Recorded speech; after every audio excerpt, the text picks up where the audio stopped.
More about David Burns. So here is his whitewashed cabin, or cottage really, which once stood on what is now 17th Street Northwest near the Ellipse in Washington, D.C. This cabin remained standing until the late 19th century, which may actually be this photo here, but Wikipedia says this is David Burns, one of these men in this photo. Now, the Washington Monument is visible from where the house once stood.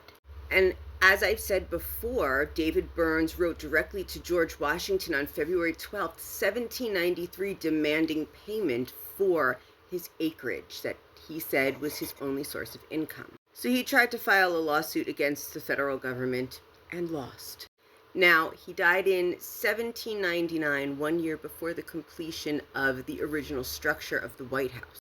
Now, 1 year after his death, which was in 1799, was the completion of the original structure of the White House in the year 1800. After David Burns died, his daughter Marcia Burns Van Ness inherited the remaining acreage, which she ended up selling to the federal government for the entire rotunda. That is what was his land. Marcia Burns Van Ness was a social and philanthropic force in Washington City. Marcia Burns married John Peter Van Ness, and she founded the Washington Orphan Asylum with Marcia Bayard Smith and Dolly Madison.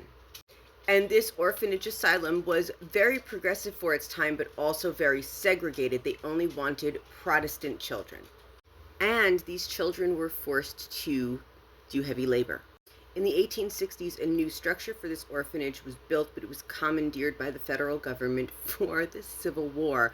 So that delayed its use as an orphanage for a decade. And in 1935, the institution was renamed the Hillcrest Children's Center, and the whole facility was moved and the original buildings were demolished.